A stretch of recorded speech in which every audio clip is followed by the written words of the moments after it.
All right. Steve, just want to verify you can hear us. Can you hear us? Jeff, I can hear you loud and clear. How do you hear me? We hear you great. And thanks for joining us. We've got Colonel Steve Warren with us from Operation Inherent Resolve, coming to us live from Baghdad. Steve, we'll turn it over to you.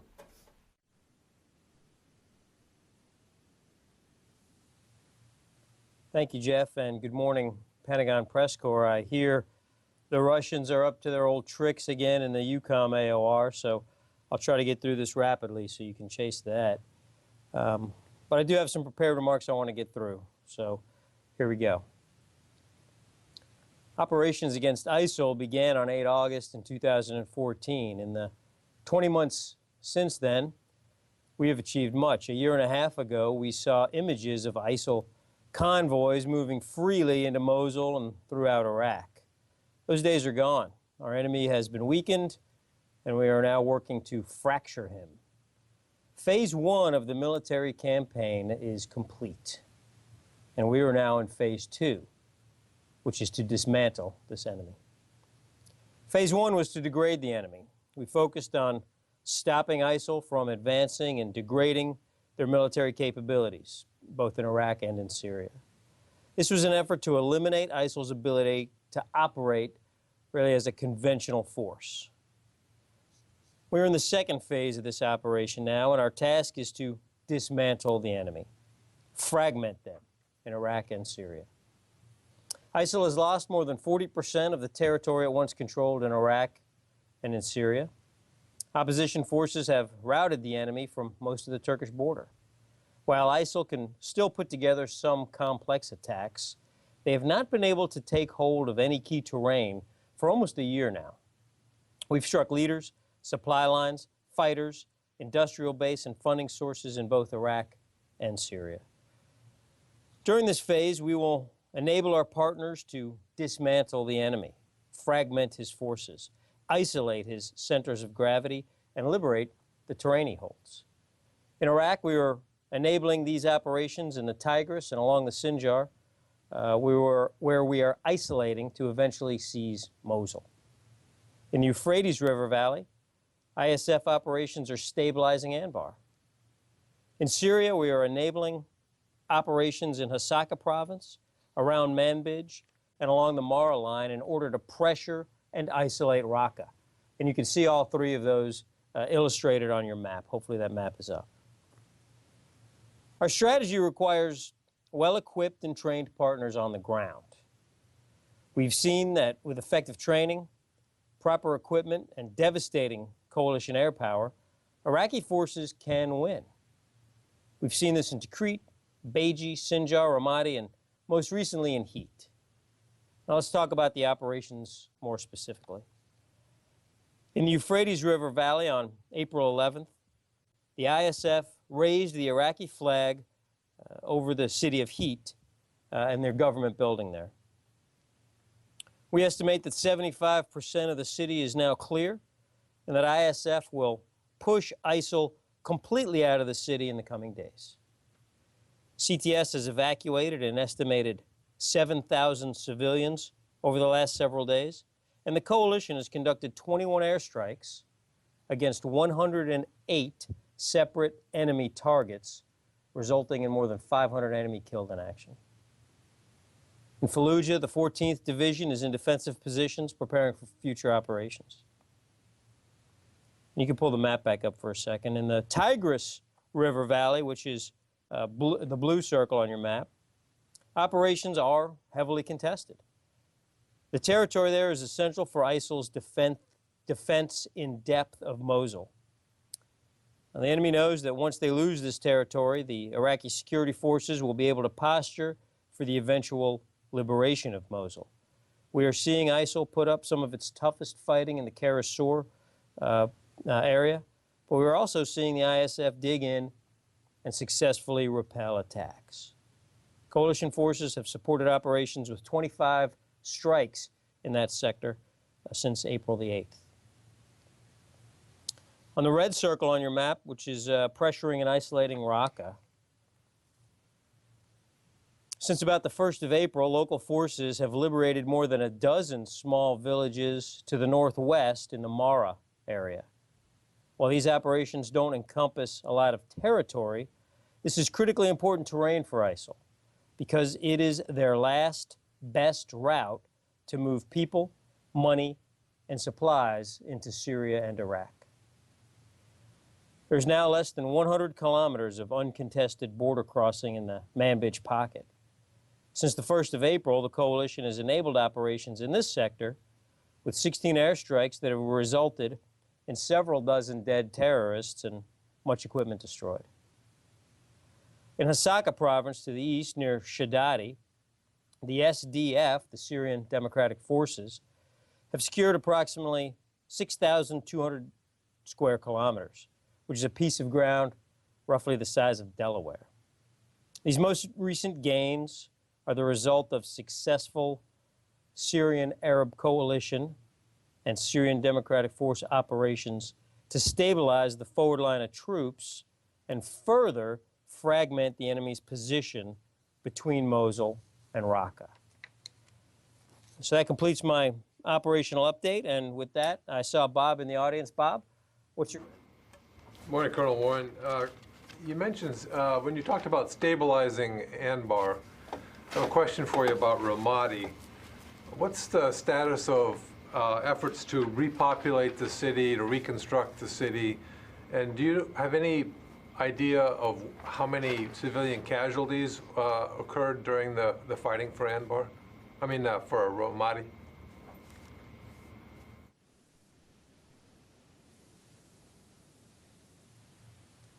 Well, the Ramadi piece is continuing. You know, there were landmines, booby traps, IEDs sown throughout the city.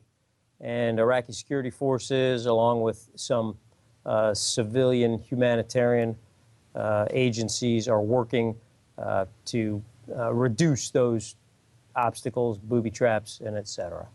So it's a process, and it's a slow process. That city is parts of that city remain very, very dangerous to this day. Now, that said, there have been some notable numbers returning to Ramadi. We estimate approximately 9,000 families have returned. That adds up to more than, by our count, 60,000 individual people have now returned to Ramadi over the course of the last several weeks and months. So we are seeing some progress. The Iraqis are working hard to get the infrastructure back up and running, whether it's electricity or water. They also have backup systems to provide water via truck and to provide electricity via external generator. So there are systems and processes in place. Just over the weekend, the American Secretary of State announced an additional $155 million that the United States was committing to the reconstruction, stabilization, and humanitarian effort here in Iraq. So there are systems in place, and we are seeing very slow but notable progress in Ramadi. We don't have a good count, Bob, of how many civilians were killed during the entire course of ISIL's occupation of that city.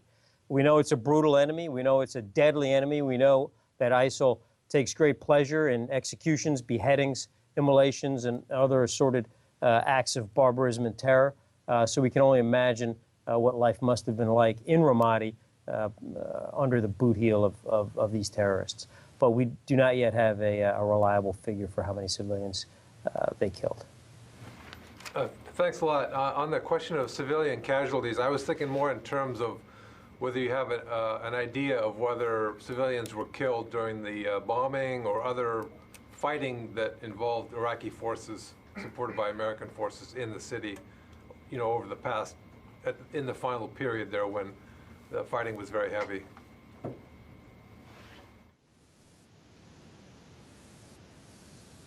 Well, we've announced, as you know, anytime there's an allegation of a civilian casualty, we take that allegation very seriously. We conduct a credibility assessment of that allegation. If the allegation is deemed credible, then we initiate a full investigation. When the investigation is complete, we very transparently and publicly announced the results of that investigation. So we can go back and look through the investigation results that have been made public so far. We have no additional investigation results to announce today. So I would refer you back to our already published civilian casualty announcements for, I don't recall if any of those were in Ramadi or not, frankly, Bob. As far as any civilians that became casualties as a result of Iraqi ground operations, we don't have those numbers. Thank you. Next to Joe Tabbitt. Colonel Warren, I would like to ask you a broad question. You mentioned in your opening statement that you're working to degrade and dismantle Daesh in Raqqa, Mosul, and the Anbar province. I'm wondering if you could answer my question. The same techniques and tactics have been used in the past against Al-Qaeda in Iraq. And every time the United States leaves the battlefield, the terrorists make a comeback. What makes you confident this time that this strategy against ISIL is going to work?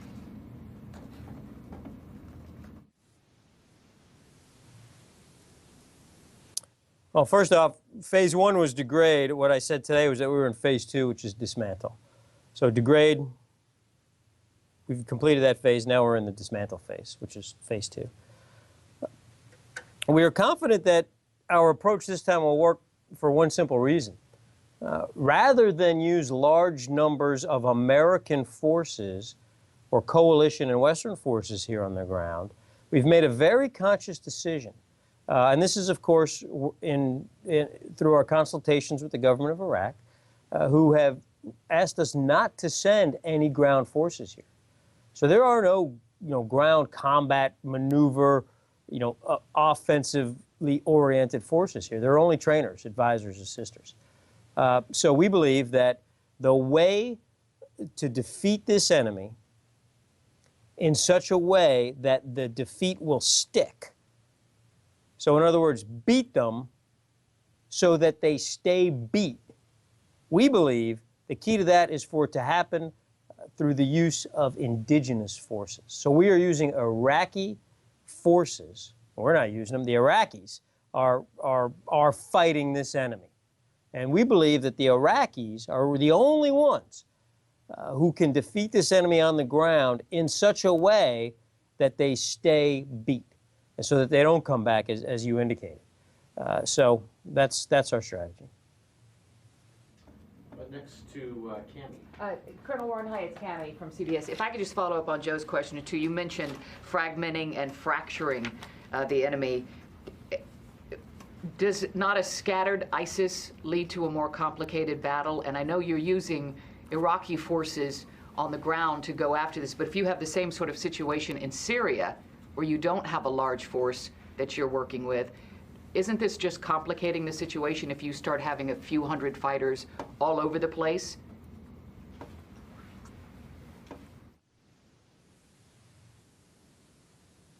It's not. Certainly, we would rather have our enemy all just grouped together and allow us to shoot them as fish in a barrel, but I don't think they'll do that. So our intent here is to deliver them a lasting defeat. And we believe that by degrading them in phase one and then dismantling them in phase two, we believe that will set us up for phase three, which of course is the ultimate defeat of this enemy.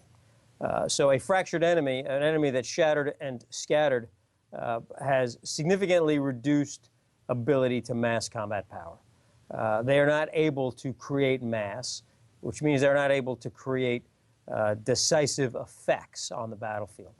Sure, one guy with an RPG can shoot a vehicle.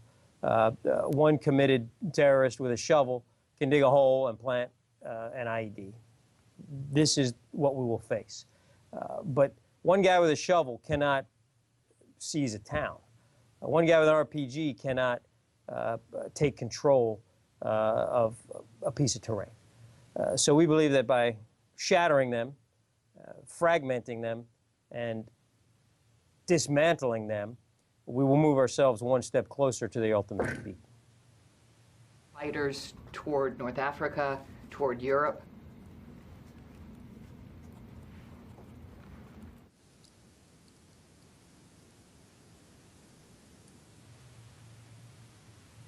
Cami, your question got clipped. Would you please ask it again?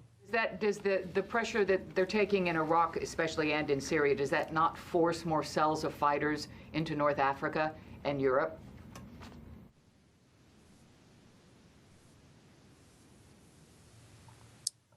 We don't believe it does. I mean, this enemy has already made it clear that they want to expand into these places.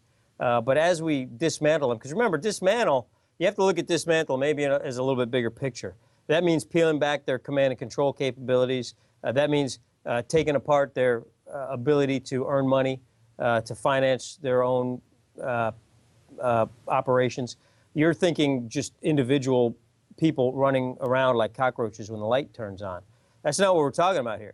We're talking about systematically dismantling all of their systems, whether it's the ability to generate weapons, generate money, build truck bombs, command and control themselves, communicate amongst each other, and to hold and control territory. Remember, ISIL, it exists to be a so-called caliphate, right? So as we gobble up more and more territory, they are less and less of a caliphate until eventually they won't be one anymore. Then they'll just be another group of terrorists, which is a different problem set, fair enough, but it is a significantly reduced problem set than an organization that has safe haven and an area where they can sit and freely plan their external operations around the world. So this idea that somehow by beating them that they're becoming more dangerous is, in my view, ludicrous. I mean, it's stupid. Nobody's really thinking about it. As we continue to dismantle and defeat this enemy, they become automatically less capable. They become less effective. If they don't have a place where they can sit around and plan their external attack, if they don't have funds coming in that allows them to fund their external desires, if they don't have the command and control, the ability to talk to each other and synchronize their external operations, they are by definition less effective. So that's what's going on here. All right, next to Phil Stewart. Hey, Colonel Warren, good morning. On that point, you've had some really, a couple very high-value targets taken off the battlefield in recent weeks. Has there been any concrete evidence that that's affected Islamic State in any way? And if you could offer any detail on any impact from that, I'd be grateful. And I have a question about the Manbij pocket as well.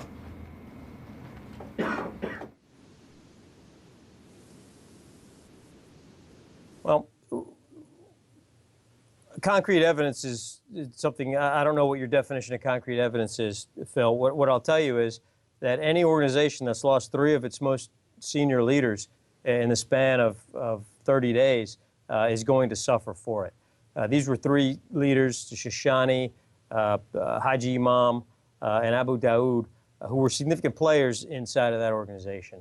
You know, their equivalent of their, Minister of War, their equivalent, kind of their deputy and chief finance officer, and their chief weapons officers, like the COO and the CFO and the chief research guy, all wiped out in a short window. This is a significant blow to the organization. And so what we see is, as we've seen every time we conduct leadership strikes, is the organization then turning in on itself. There's been an increase in the number of executions of ISIL executing their own people, accusing them of being spies or of leaks or whatever the case. And it creates confusion, creates paranoia, it creates disorganization, and ultimately it weakens this enemy. But as far as a piece of concrete that I can show you, no, I don't have that. They're unable to mobilize fighters with the same speed as before, or no signs that their communications have been affected from what you're able to pick up, or nothing? They've not changed strategy and how they communicate. They've not changed tactics in a way that you've noticed.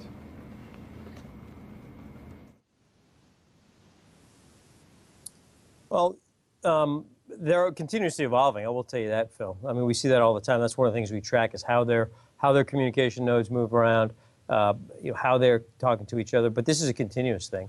So every time, it's the old idea of action, reaction, and counteraction. So every time we act, they will react, and then of course we will counteract their reaction. This is the nature of warfare. We do see that really continuously, whether it's an adjustment to the way that they try to transmit information between Iraq and Syria, whether it's an adjustment to the way that they flow forces and equipment from one place to another, or whether it's an adjustment, to the way they're, physically defending or physically fighting. We see this really continuously, Phil, and we'll continue to observe it, and we will continue to act on what we see. Quick on the Manbij pocket, have you seen any evidence of fighting between Kurdish forces and Arab forces backed by the West?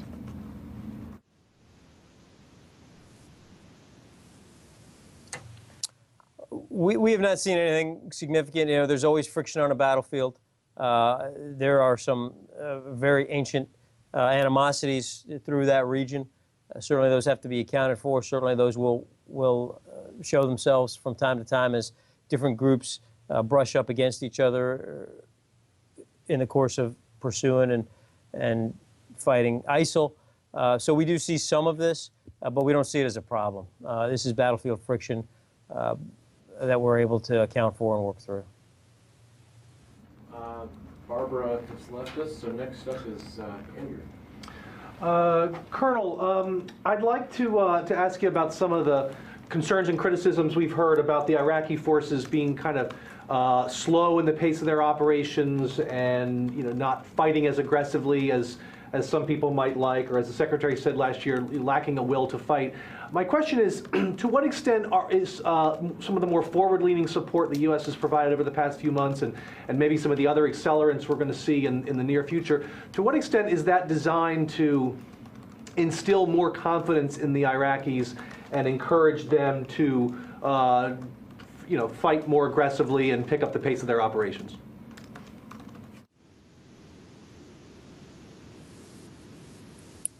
Well, very good question, fair question. It reminds me of a story that I want to tell you. There's an Iraqi Army M1 Abrams tank, a single tank that's operating inside the city of Heat. And frankly, it has been handing it to the enemy regularly now for several days. They push continuously along the front lines of the CTS troops. So this is a great example of the Iraqi Army interacting with and working together in a combined arms fashion with the counterterror service.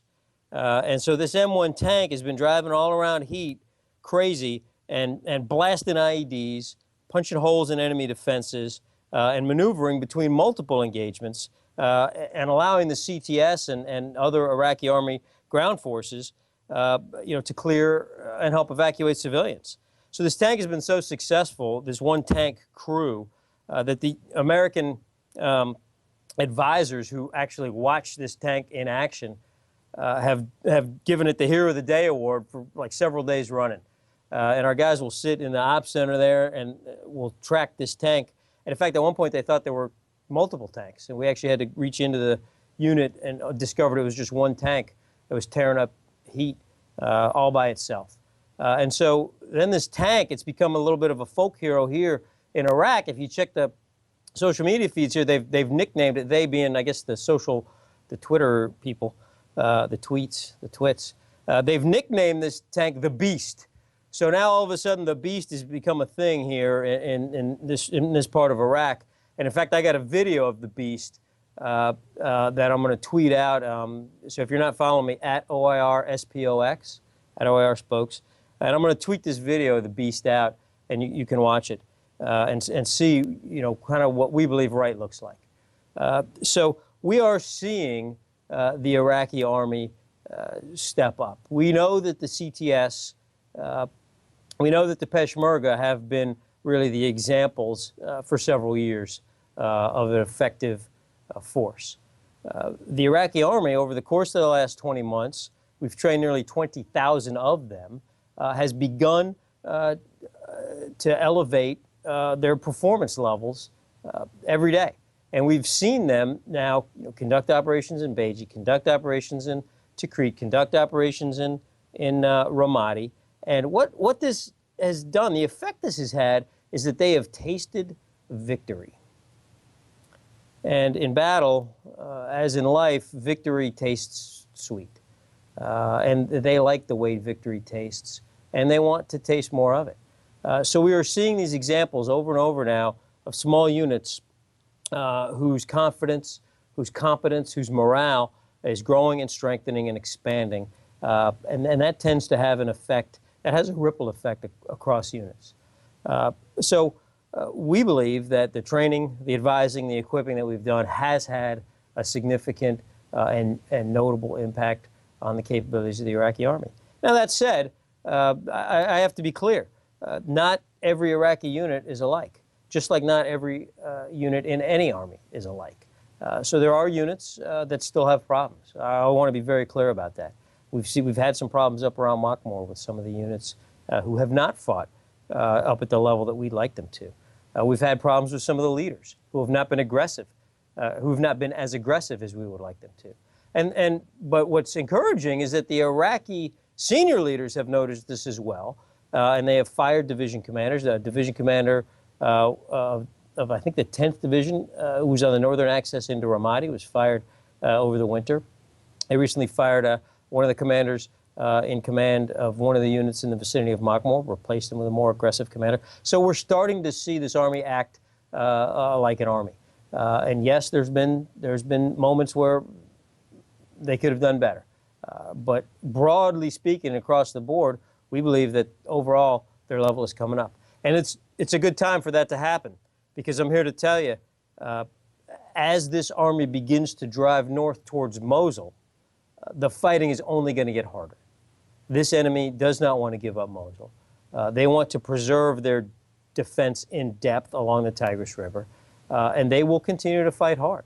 And oh, by the way, as they move north from Baghdad, they then become increasingly distant from their support zone, which is Baghdad. The primary support zone for the Iraqi army is Baghdad.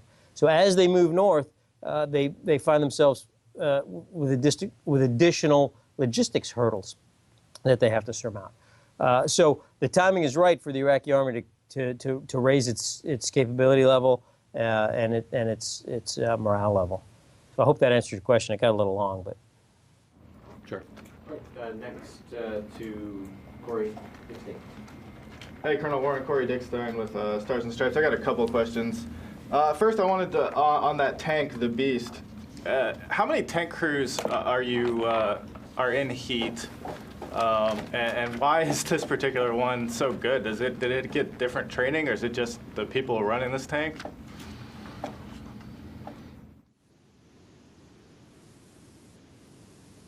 Well, I don't think it's Brad Pitt running it, but it's the crew.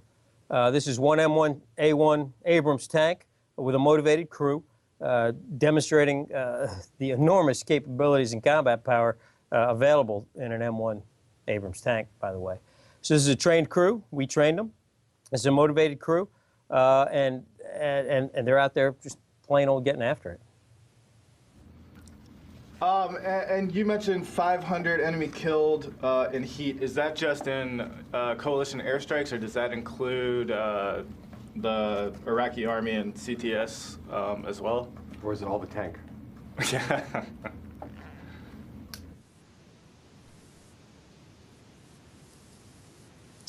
That number is as a result of coalition airstrikes.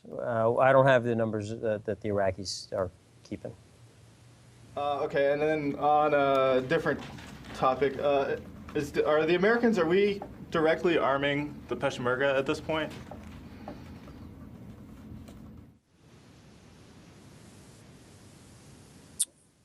%100% of the arms and equipment that we provide goes through the central government of Iraq.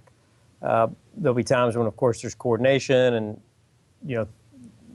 it's the coordination piece that goes through, and the delivery will be to the KRG, but it all goes through the central government of Iraq. The central government decides where every piece of equipment goes. Change there. Okay. Next to Cassim. Connor, hi. I will follow up on Joe and Kemi's question about your comments on the strategy against ISIS. You said you have based your strategy to degrade and dismantle ISIS on the indigenous forces. but these indigenous forces are already fragmented among themselves as well, and they are divided more than ever. So in Iraq you see Shia militias, Sunni tribes, and the Kurds, and also Iraqi central government, and also in Syria you see YPG, opposition groups, Islamist groups, and also the regime, Hezbollah. They are divided in a irreconcilable way. So how are you going to bring all these fragments together to maintain Daesh or ISIS defeat in Iraq and Syria?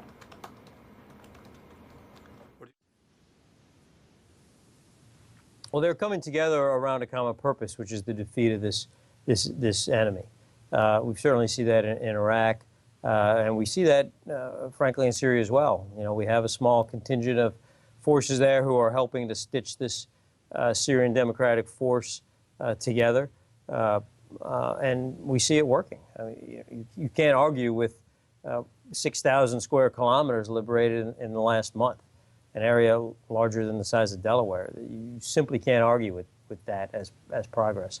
Nor can you argue with the amount of clearance that we've seen up through both the Tigris and the Euphrates River in the past 6 to 8 months. So these forces have coalesced in both countries around a very common enemy, and it is these ground forces, along with the devastating air power that we provide, that are dismantling this enemy.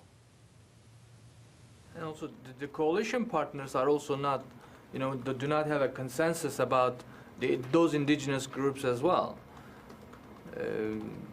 How are you going to facilitate this as well? For example, Turkey is not happy with what YPG is doing in the northeastern Syria. And there are certain other groups who are supporting, certain other partners who are supporting some other groups other than the ones that the United States tries to support. How are you going to facilitate that as well for a longer term?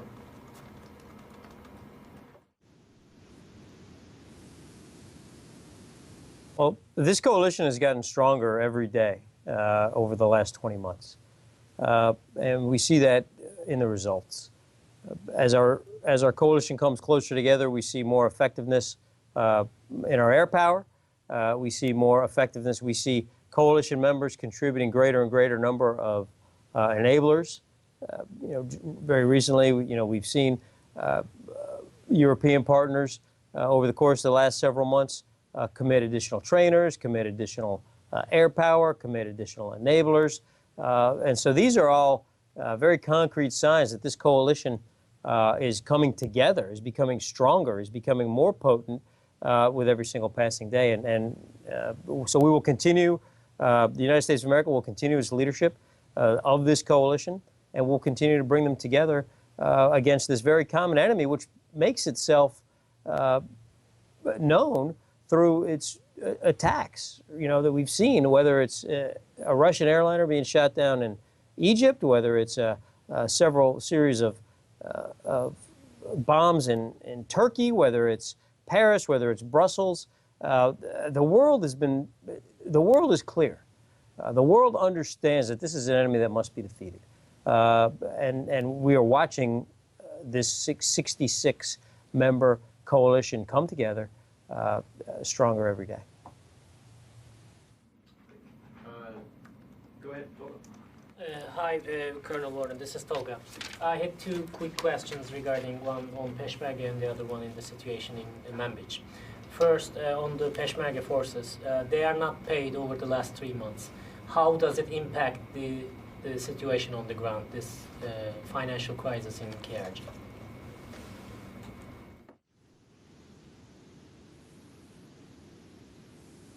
The financial crisis in Iraq certainly is having an impact. There's no way around it. But it is something that the Iraqi government has been working very hard to get through. And so while the Peshmerga have missed some payments, as have other portions of the Iraqi security force, they continue to fight. And we are working with our partners to determine if there's anything that we can do to help. And the Iraqi government is working very hard, both with its partners and with the international community writ large to find a way out of this financial crisis, or this economic crisis.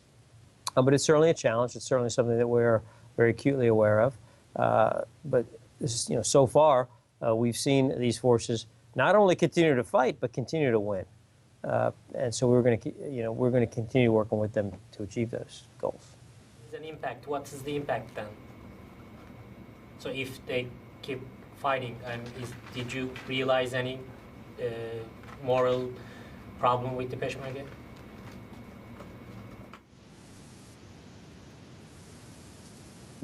No problem with the Peshmerga. They are committed fighters. They've done great work. The impact is that they haven't been paid. So that's the impact, but they're still fighting. On the situation in northern Syria, according to the CENTCOM reports, the air strikes against Manbij area and the Mari area are intensifying over the last 1 week or 2 weeks. When you are talking about the pressure in Raqqa, is it safe to assume that before liberating Raqqa, the priority for the coalition is to secure the last part of the Syrian-Turkish border, which is under control of ISIS, in terms of the security of Turkey, or in terms of to close the way of ISIS guys to escape from this operation?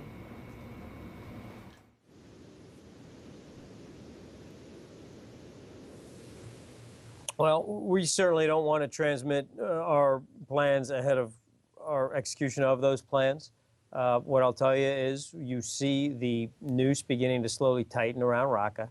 You see the pressure continuing to mount, whether that's pressure from the ground or from the air, and that will keep up until Raqqa is eventually liberated. But I'm certainly not going to announce what tactical actions we're going to do on the road to Raqqa. No, I'm not going to do that. Okay, I think I have a follow-up, Phil. Yeah, I did have a question. I'm trying to remember. The beast. Yeah, can you go back to the beginning a minute? Because I didn't hear what questions were asked. We'll go back to Louis here. Excuse me. Hey, Colonel, Louis with ABC. A quick follow-up on the beast. Why is there only one tank in heat? Is that an indicator of low resourcing for that operation?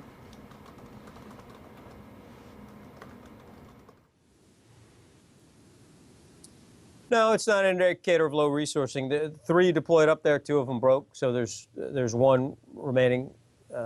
So we're still working with them on their maintenance, but the one that's up is up, and it is tearing it up in heat. And to follow up on that, I mean, that's part of, I think, the larger Euphrates River operation that you all have. A couple of weeks ago, you talked about the flow of residents moving out because of the violence. Is that still continuing? Have those numbers increased, or are people returning to their homes?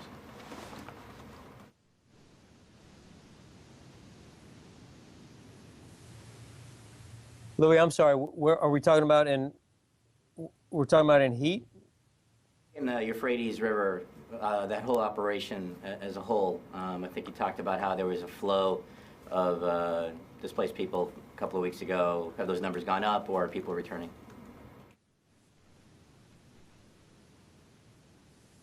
Right. So they're slowly returning. You know, what we saw was the enemy, in this case, did not sort of salt the earth with explosives to the extent they did in Ramadi. Why, we're not sure, but that doesn't appear to be the case. It's always the goal of the humanitarian community to return folks back to their homes as rapidly as possible. So it's still early. This operation's only been going not even a month yet.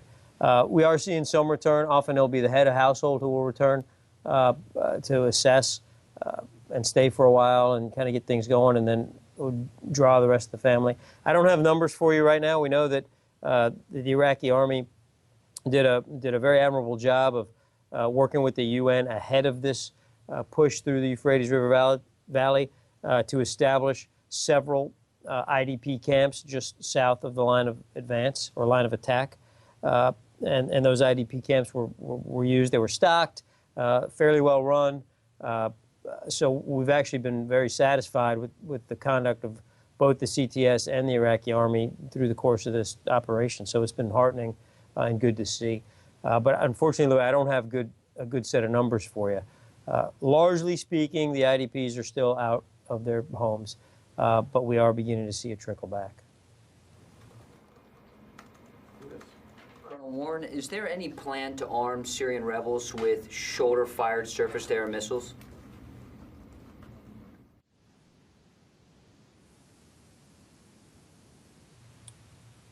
Lucas, right now we are only providing ammunition and small arms. I certainly wouldn't get into future plans and operations. I'll leave that to more senior people to announce. As of now, the support we provide to the Syrian Arab Coalition, which we call the SAC, has primarily been ammunition and in some cases small arms, 50 cal machine guns, mortar rounds, that type of thing. Certainly no man pads. Those we have not issued any out. Can I follow up on that? You go ahead, Cam. Steve, it's Cammy. Do you know how many man pads are approximately in Syria?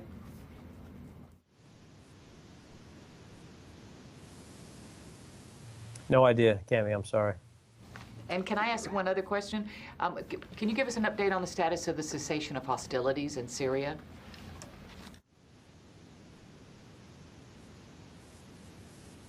Well, the cessation of hostilities still largely holds. There have been violations, of course, primarily in the Aleppo area. But largely speaking, it's holding. And I know there's talks going on in Geneva or about to start. There's several working groups. I know the Americans and the Russians are co-chairs of one of them. So that process appears to be going. From a purely military perspective, there have been violations, none of them significant enough to declare that it's collapsed or anything. They do seem to be increasing, but marginally at this point. So difficult to tell whether it's a trend or if it's just happening right now for some reason. Our focus, of course, remains fighting ISIL. Andrew? Colonel Warren, just a quick follow-up on HEAT. What is the American and coalition role in that operation over the past few weeks been? Anything other than airstrikes and advising from inside the wire at division headquarters? Anything beyond that?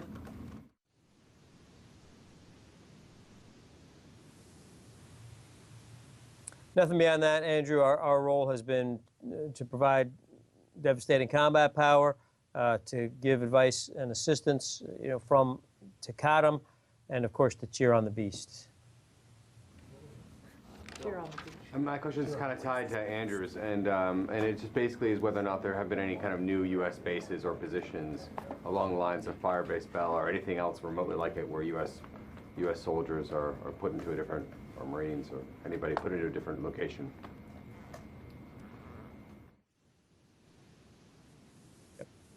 We don't have anything to announce along those lines.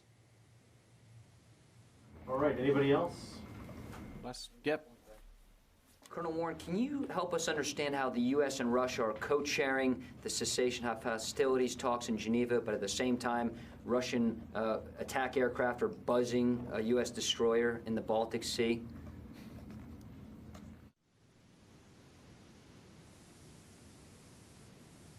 It is a complex world, Lucas.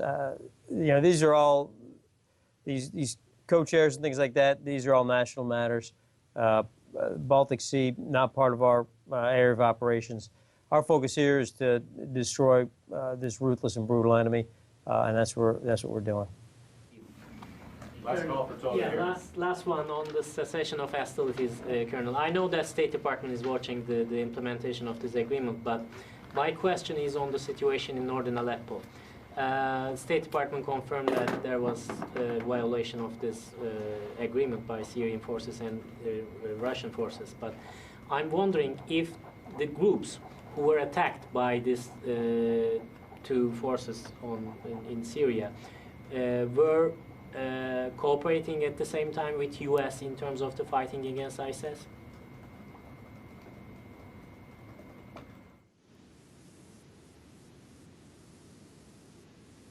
Tolga, I didn't understand a single word of that. I know that the situation in northern Aleppo is kind of a violation of cessation of hostilities according to the State Department officials.